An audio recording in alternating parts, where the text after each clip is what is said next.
remember. The nature of the shir is every week is a different topic. Every week is a different inyan. Every week, what? Every week is a different chiddush, some people will say. And it's freelance. Anyone can ask any question they want. Not always I know everything. Almost. No, I'm kidding. Anybody that has any ideas of future shiurim is also could put in his input, and as they say, I'll hear all the advices of everyone and then make my own decision. What? Can I ask a question? Already? I didn't give it a shiur yet. But one second. But just what's the milan that every week it's different is even if you don't like it this week, it doesn't mean next week you're off the hook. Because next week it's a different topic and a whole different opinion. So you'll have to say, okay, what's your question? Do you want me to ask after the show? No, you could. How do you know that Esau was a Russian? We'll talk later. Okay? So in the psukim we'll see, but the simple answer is it says Vayiviz Esav es habechora. Then we'll speak about it afterwards. That's in the beginning of the part. Okay. So there is a obligation. What we do every morning, or we try to do every morning. There's many. Wake up and there's like before something that chakra starts then, but it's basically before chakra starts. You start with the Modani and you have Alisel Sedaim and the Asher Yatzar, and then you have a whole list of brachos. You have Birkas HaTorah, and then you have some different stuff, and then you get the whole list of brachos, which starts with Anos and Lasech Vibina. It starts with. Second, I forgot to turn on the recorder. It's also a very important thing in the shir. Usually I forget it. But is that recording? Yes. Oh, it's on. I skipped this almost. I'll just wait. All right. So every morning there's a halacha, which we start the morning. We start the day with many brachos, and we start with Anos and Sech Vibina. We go on Shelo Asani Gosh, Shelo Asani Avid, Shelo Asani Isha. And we have a whole list, Zokif Kefufi, Matir Asurim, etc. We have a whole list of brachos. I gave the word a little wrong, but there's a whole list of brachos which we say then. And it's a Gemara that you should say these brachos.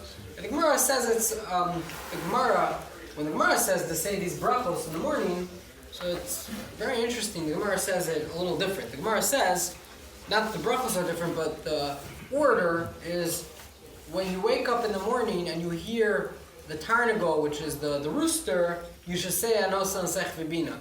And when you sit up in your bed, you should say Matir Asurim. When you get up from your bed, you should say Zokif Kefufim, because now you got up. And they go through the brachos that you say in the morning based on the actions which you're going through. So why is there a different order between Ashkenaz and Sephardic sitters? We'll get to that in a minute, but very good. Maybe the Sephardim used to wake up backwards, or the Ashkenazim used to wake up backwards. But the Gemara says that you make these brachos as in order as how you wake up. Now, there's a few that it's obvious it's not exactly in order. Let's say the Shalosani Aved, the Isha, Guy.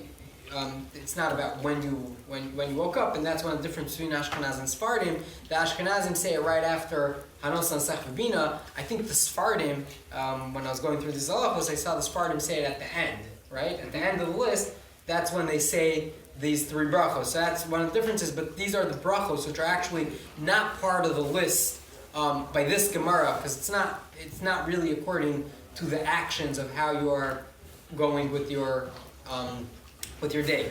But so what happened? Why today we don't do all of that? Today we come to shul, we put on a talis, we put on a tefillin, or just start tefillin or whatever we do, and then we just say the brachos in an order. So what happened? What changed?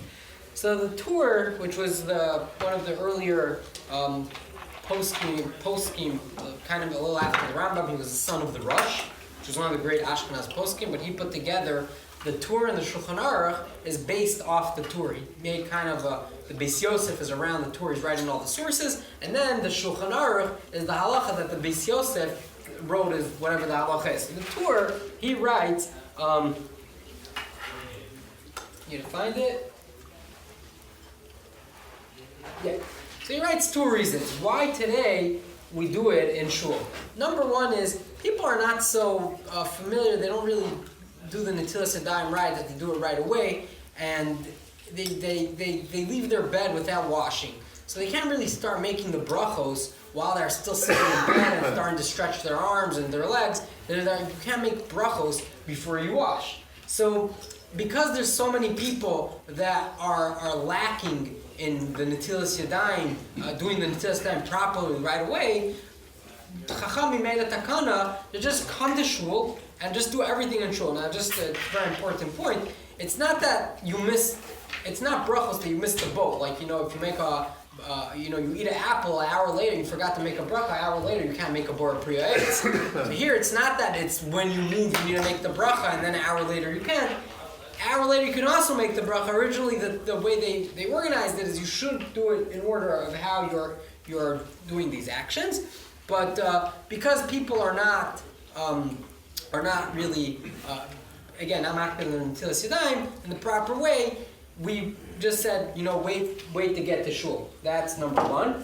And number two is many people, focus back in those days, remember it's before print was around, and before there was no print, and even if there was a little bit of print, a lot of people didn't even know probably how to read. So there's many people that don't even know these brachos. But these people also went to shul. Just they know these brachos. They knew maybe Shmorais, or I'm not sure exactly what they knew. But for these people, Chachamim in the earlier, after the time of the Gemara, said, just come to shul and you make the brachos out loud in shul. And whoever doesn't know how to make the bracha will listen to the bracha and answer amen and be yotze with your bracha. And I don't know how it works by Sfardim. They do the same thing. They what? That's what they do? Because I know they say it to each other. A lot of people. By Ashkenaz also. I mean, one person will do it, and then another person by will do it. Very good. By Chassidim. Shvius. What? Shvuas, people that stay up. Yeah, but by Chassidim specifically, more than by Litvish people, I didn't really see it by a Litvish shul, like Ashkenaz Litvish shul, that people stand there and the chazan goes up and says the brachos. Only in more shuls, out-of-town shuls, my wife is from Pittsburgh, so when I go there, the davening starts at a certain time, so at that time the chazan goes up and says the brachos. But you go into a regular, I don't want to say regular, because what's regular, but if you go into a shul in Flatbush that considers itself Litvish, I don't think you'll see the chazan going up and saying the brachos when the time starts. Everyone will just say it for themselves. They do it? No, they do it. By Yeah, by Chassidim? No, the rabbi. Everybody does. Everyone do it? Okay, so maybe I don't come Everybody does it here. But yeah, they do. Okay, I didn't see it, but it could be it's just the shuls I go to. By Chassidim, I know they are makpid to do like this. That the rabbi says it, the admor says it out loud, or the guy that's running the shul says it out loud, and everyone answers, and this is for this halacha of the people that don't know how to say it. Originally, they should be yotze with the chazan. Now, the poskim already say that if you do know how to say it, then for sure you should say it. You shouldn't be yotze with the chazan. But that's a separate topic. We'll speak about it maybe a different week. If you know how to do something, could you even be yotze? So we have it by kiddush, we have it hamotzi, we have what by chazar sashat. Each one davens from nicer. By kiddush, you're yotze with someone else. There's some people that hamotzi they do for themselves. The kiddush they hear. Different minhagim and different. It starts with different halachos of how to understand this for a different week. When somebody says, you have to say it, or... No, you can also be yotze. That's something that I think it does apply. A lot of people don't know. Yeah, also. Because technically you could, but the minute people don't do that, right? Okay, so now, this is what the Torah says. You should hear the bracha from the chazan if you don't know. But then he continues the next halacha, which is a fascinating halacha, and he writes the following: Aval vaday chovahi. It's an obligation. Al kol yachid v'yachid, for every single individual, it's an obligation to make these brachos. Why? To say these brachos every morning. The reason you should say these brachos every morning is because there's a halacha, the chayav adam, a person is obligated, levarech meya brachos b'chol yom. Make 100 brachos every day. And what is the source to this chiyuv? And then it makes sense. you should say these brachos because this way you'll get the 100 brachos a day. If you don't say these brachos, it's such a significant amount of brachos, you'll mess up your count of the day. You won't get the 100, and there's an obligation to make 100 brachos a day. But what's the source for this 100 brachos a day? Now, just before I continue to the source, I was fascinated. I didn't know this, but there's a machlokas in the Rishonim. The Smag, which was one of the people that wrote Sefer Mitzvos Gadol, which is basically, we know the Rambam has a Sefer HaMitzvos, which he's trying to count the 613 mitzvos, and the Gemara mentions the 613 mitzvos. What is called part of those 613? So different Rishonim have different opinions of what is the 613. And the Smag, which was before the Rambam, he writes in one of the 613 mitzvos, the mitzvah of saying 100 brachos a day, which is fascinating. I didn't know this. That's his opinion. And the Rambam, in the Shoresh Rishon, in the first section of his book, Sefer HaMitzvos, he comes out against it and he says, how could it be? It's a takana d'Rabbanan. How could you call it a takana? How could you call it a mitzvah d'oraisa? But just it's fascinating to know that this view of Mea Brachos B'chol Yom is a machlokas in the Rishonim, is a part of the Taryag mitzvos that we have, of the mitzvos asay that we have. So, okay, but even if it's not midoraisa, it's for midorabanan, there is such a chiyuv. And therefore you should make these brachos. What is the source of these Mea Brachos B'chol Yom that a person should say? So the Torah brings that a story from one of the Geonim, Rabbi Moshe Goodstein. Rabbi Moshe Goodstein was one of the Geonim, and he says the following: in the time of David HaMelech, there was 100 people a day that were dying. 100 Jews a day, 100 people from Bnei Israel that were randomly dying. And no one knew why is this. It was an exact count of 100. 100 a day. You know, there's like cash for life, right? 1,000 a day. This was 100 a day people that are dying. This is, and people did not know what is it. It wasn't like a regular. There was no normal explanation of what's going on. So David HaMelech, the Torah brings down David HaMelech Olav Shalom, Tikein Mea Brachos, Ki B'chol Yom, every day there were 100 people that were dying. No one knew why is there 100 people a day that are dying? Ad shechakar, David HaMelech chakar, implemented, what? Explored. Chakar. Oh, chakar. He was checking, he found out, he was checking out. Oh. Chakir, he was chokar, he was checking, he investigated. Vehivin beruach hakodesh. He understood with ruach hakodesh, whatever that means. Guys, Rabbi Finger, I'm sure he'll have a detailed explanation of what it is. But ruach hakodesh is almost nevuah. It's like one madrega, I think, under nevuah. I think it's above basko, under nevuah. So he understood in ruach hakodesh that the takana is 100 people that are dying a day should be that people should say 100 brachos a day. And David HaMelech got up and made this takana that people should say 100 brachos a day. Therefore, the Torah comes and says, therefore, Chazal, in the later time, after David HaMelech came and they were looking, how can we create 100 brachos? People don't have 100 brachos a day. If you count the brachos in the day, there isn't 100. So they came and they added all these brachos in the morning that every individual should say in order to reach the count of 100. That's where it comes, and that's why it's very important to say these brachos. That's the first reason to say these brachos. Another reason the Torah says is there's a halacha which we previously spoke about a year ago, for whoever was in the shir then, of what's the reason that we say a bracha when we drink a beer, or when we drink a Pepsi, or when we eat cholent, or whatever it is. Why do we say bracha? The Gemara says, the reason is, Asur lehenos kol hanena min ha'olam, without a bracha ke'ivu ma'av. It's as if you're using Hashem's stuff. Making the bracha allows you to use the world. As if the world is Hashem's. It's not ours. But through us making a bracha, what that happens, it gives us permission to use the world. We earned the enjoyment of the thing, of whatever we're doing. It could be a beer, it could be a Coke, or a cholent, whatever it is. So the same thing in the morning, when we wake up and we're enjoying the world, we should make brachos for our daily activity that we're enjoying. So that's the second reason that we have to make all these brachos. And now there is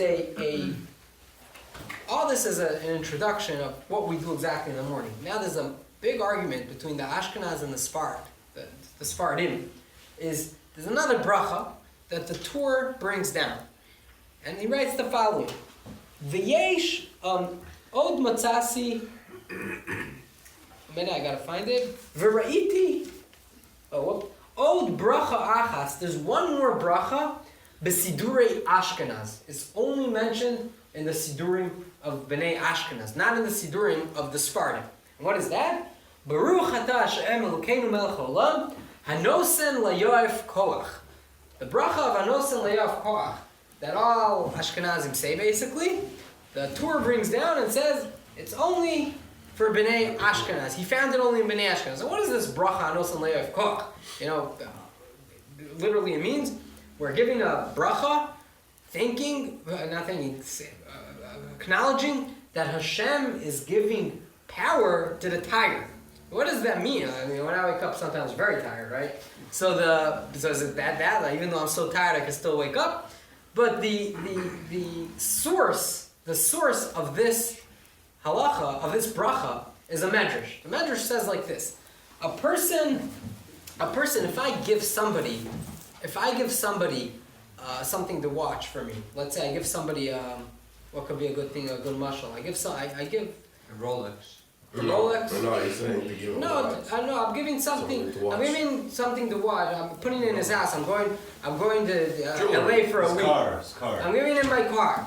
Yeah, so I give him my car. He'll sit in his garage, and it could get rusty. It could be in the snow. Whatever is going on. Usually, the guy that you gave it to, he's not really out there taking care of it and polishing it. You don't get your car waxed when you get it back. HaKadosh Baruch Hu, you go to sleep at night and you give him your neshama, he's washing it for you, and in the morning, you get it back fresh, as if a fresh polish. And for that, we make a bracha, Hanosen layof koach. I went to sleep, I was so tired, I wake up, and I get a whole new koach on this medrash with this takana.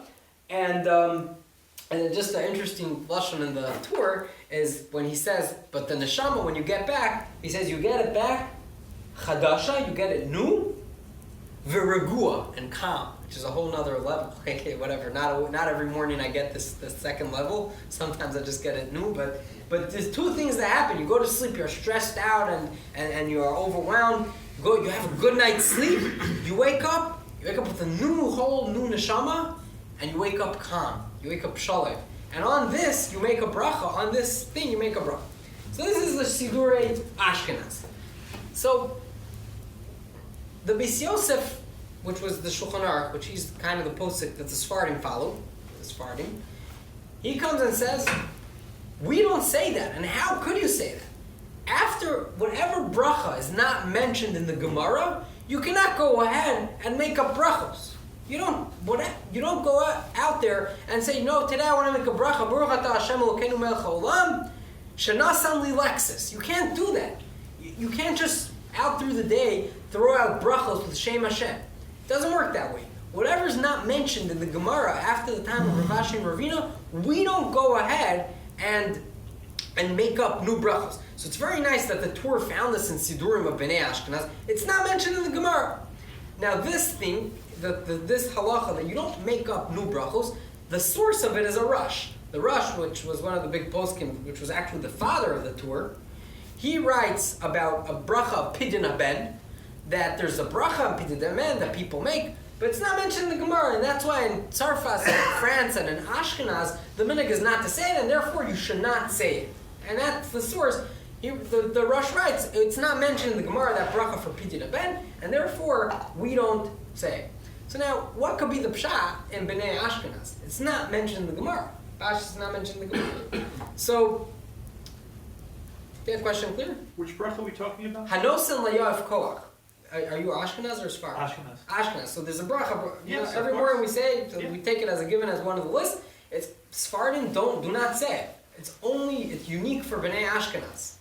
So the question is, how could Bnei Ashkenaz say it? This bracha is not mentioned in the Gemara. So what could be the Where is it explanation? first found? What? Where is it first found? In the Sidurei Ashkenaz that the Torah brings. It was printed in the Siddur. The Art Scroll Siddur back in those days, the Ashkenaz edition only had this bracha.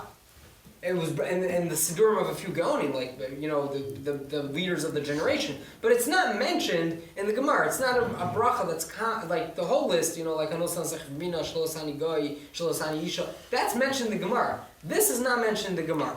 So what could be an explanation in Bnei Ashkenaz that they make this bracha, even though the simple way of the halacha is you're not allowed to make up brachos. You can't just go out there and create new brachos out through your life. So there's a few answers on this. I'll say one answer that is one way of saying it, and then there's a whole different answer. I'm more going to focus on the second answer, but I'll say the first answer because it's important to know that there's also that first answer out there. The first answer is of the Bach, which was one of the big, great poskim of 400 years ago, 300 years ago. And he writes like this. The Beis Yosef didn't have this in his Gemara. But let's remember, like we mentioned before, this is before print. The different Gemaras the difference between different Gemaras were wide. It wasn't like there was one Gemara that everyone followed. Everyone wrote it down, literally wrote it down. And every rabbi had his script of Gemara. And things changed around. There's many things that were in this Gemara, not in that Gemara. So the Bach comes and says, I agree with the Beis Yosef. If it's not mentioned in the Gemara, then for sure we should not say it. Bnei Ashkenaz should not say this bracha. But because Bnei Ashkenaz had this script in their Gemara, they had this girsa, they had this version with this bracha, that's why Bnei Ashkenaz make this bracha. So what the Bach does is he agrees with the Beis Yosef. And he says, I agree with you that if it's not mentioned in the Gemara, we should not be saying it. But what that he comes and does is, he says, we do have it in our Gemara, we have it in our version, the version that Ashkenaz had of Gemara, does have this bracha, which is basically mentioned on the medrash that we brought before. Now, very interestingly, the Magen Avram, which was one of the greatest poskim, and he's on the Shulchan Aruch, he says, b'shem one of the Sfarim, I forgot which one, I think I wrote it down. Yes, Knesset Agdola, which was one of the earlier Sfarim of right after the Tkufa of the Beis Yosef. He was like a little after that. He writes the following: Chacham Echad. There was some guy, a Chacham, that was made. He was a witness that the Beis Yosef, Besof Yamav, at the end of his life, he is Chozerbo, and he told the people in his shul to make this bracha of Hanos and Layof Koach. Beis Yosef? The Beis Yosef himself, that wrote in the Shulchan Aruch not to say it, that argues with the Torah, and he says, how can you say it? It's not mentioned. So the Magen Avram brings the Sefer, and this Sefer, this Knesset Agdola, which was a Sefer, he says, V'machisi bo, and I did a mecha against this guy, even, because you're not allowed to mechadish a bracha. Even if the Beis Yosef told it to people in his shul, you shouldn't do it. So, but just interesting, there is this Magen Avram of the witness, a Chacham Echad, that was made, that he said over that in the shul, the Beis Yosef with Sof Yama, when he was old, he told people yes to do it. It seems like the Beis Yosef switched his mind. But I want to focus on a different answer. There's a very fascinating answer, and I'll leave it open for everyone to think what the pshat could be. But there's a Vilna Gaon, the Vilna Gaon in the Shulchan Aruch. He many times writes in the footnotes, like the sources of the different opinions. That's basically the Shulchan Aruch, and through how he writes the sources, that's how you know what his opinion is.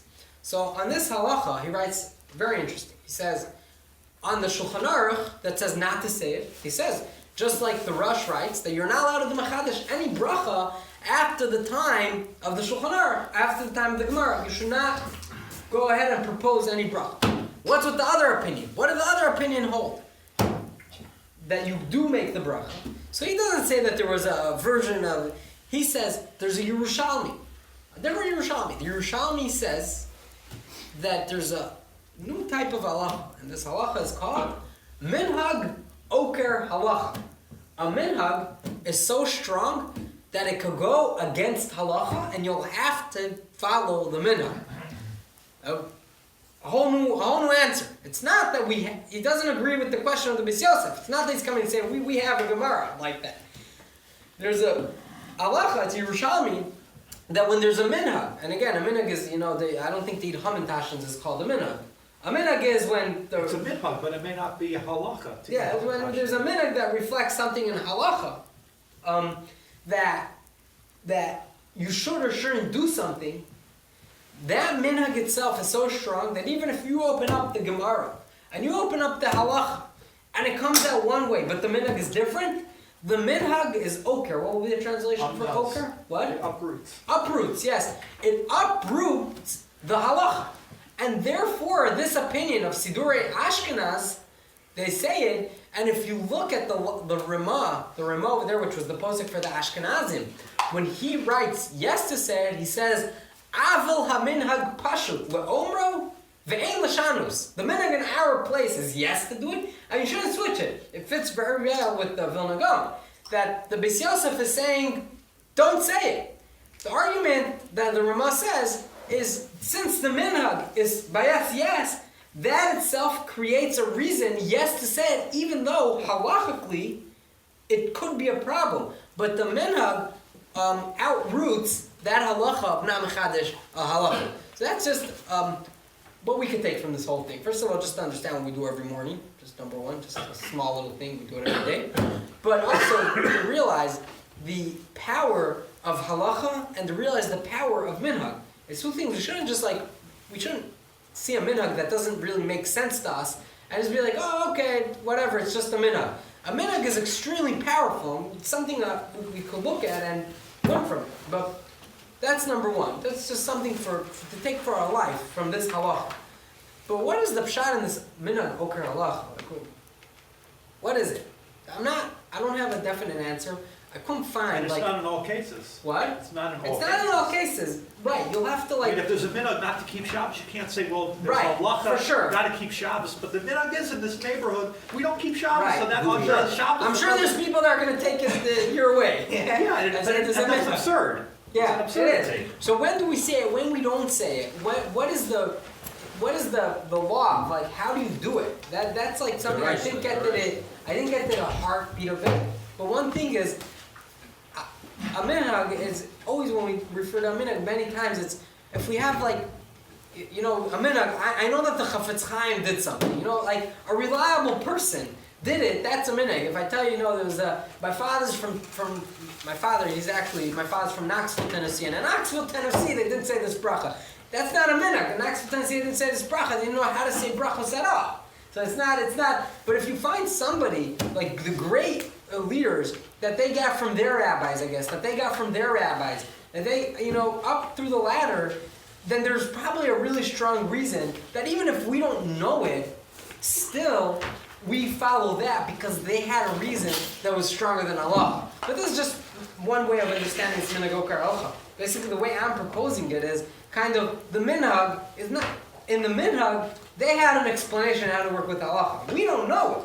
But since generations on generations of great people were doing this, then whoever started it, he had a good reason. And that's why we need to follow the minhag. But I'm leaving it as a freelance. Whoever has an opinion of why minhag oker halacha, feel free to shoot. We have an expression that goes with it, minhag Yisrael deraisa, that I'll use the word authentic. A real minhag takes on the level of a deraisa. Not that you're going to find it in the Chumash, but it's so real that it takes on some level of a Torah level mitzvah. Right, but the question could go into that also. What is this thing that minhag becomes deraisa? I know that the Torah that we have the power to, that it's not just that from Hashem it comes down to us, but we have the creative power to create halacha. But that's a big hit. The held rabbinic system. No, they said it's in the Gemara that when the rabbis establish something it turned into nature. No, like if the rabbis are to establish, you never heard that anymore?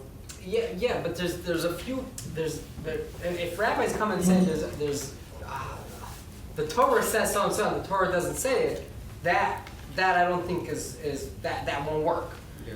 If the rabbis come and say, Like Rosh I Chodesh. understand the pasuk like this, and therefore there needs to. That's the explanation. That's a different. That becomes the explanation of the pasuk maybe. If the rabbis come and say it's not deraisa, but since it's a gzeira, many takanos derabanan is a takana, just a gzeira, because they wanted people, they were scared people are going to over on the deraisa, they made a takana, a harchaka. So that's a whole different thing, that the rabbanan have a power to create different takanos in Am Yisrael. But here we're saying that the halacha says no, and the minhag says yes, and you'll follow that. I mean, I'm questioning what you're saying, that there's such a halacha to follow the minhag. I'm questioning where does that come from? That the Chachamim have the power to create halacha. You're saying that itself, that they establish The a Chachamim, minhag. based on, if you want to be technical, there's a pasuk lo sasor that you will not deviate to the left or right, and we darshan it that the Chachamim have the power to within our tradition to lay out rabbinic practices, like buksa or whatever, Right, but or Rosh Chodesh. right, but here the chiddush is that usually, let's say Rosh Chodesh is a perfect example, is they're telling you what the situation of the moon is, but you need them, and even if you need them to say make it. a mistake, Right, but that's because the way the psukim write it there. They come and say that because they just established it, they dreamed up in the morning something and they established something, or for some reason, that's already a next level of chiddush. It's not, okay. like selling chametz, the power that we can sell chametz, and if it's in the possession of the goy during Pesach, and we can enjoy it right after Pesach, is a rabbinic, the Torah doesn't provide for that. Torah doesn't mention it. Yeah. Okay, we'll get into I'll speak to you after, All right, whatever, about Not the everyone details. holds like The that. what? Not everyone holds that you could sell it. Yeah, the problem, the people that don't hold, it's just because that there's a problem with the selling. It's not that you can't sell, it's just that they say that this selling is People don't there is, actually want it. chametz by a guy is fine. Just The people thing don't is, want it to be you're tricking the system. Are you really selling it? That's their Yeah. problem. Is there really sell? Are you going to give it to the guy? Mara, That's- What is the definition of minhag? Tradition? It's another question. It's Practice. not really. We because don't pay to the be source, accustomed. the Mishnah in Pesachim, when it speaks about minhag, it talks about a person that comes to a place, and there's a minhag in this place to do something. It's like, then there's a minhag that my father did it, so I'm doing it. It's like two separate things. But what makes something into a minhag? Like, I think a minhag is just, like, I think like when you have the chafetz chaim doing something and everyone else, but if people do it because of a lack of yiras shamayim, they're makel and something. I don't think it would says become. minhag Yisrael. But there's something. Where does it say that? No, the Chassidus just It's peer pressure, it's not the. There's a minhag, there's also a chumrah. minhag lahachmir. Because like Moshe Goodstein, he took some things on himself, but he didn't tell the public that they have to take Right, it. but that's not about minhag. That's just that he was machmir for himself, but he held that Meikar Adin you could follow other Now, rekuah. the minhag of Chelut Shabbos, that's a deraisa or a derabbanan, or maybe it's a minhag? So That's a very important question. it is very Common, important that yeah. you should eat during the Shabbos day Something hot. something hot. Yeah. The reason for that is because the tzdukim, and I think that's the reason the tzdukim learned the pasuk of Lo Sevaru Eish B'chol Moshe V'Seichem is that fire is forbidden on Shabbos. And we're coming to show that it's not that fire is forbidden. You cannot light new fire. But if you had fire and you had food on the fire from before, and you could, and that's why it's important to eat something hot to show that I kept on a flame from before Shabbos. That's I think the reason. Don Margaret? I did not. Is there a minion? Laura?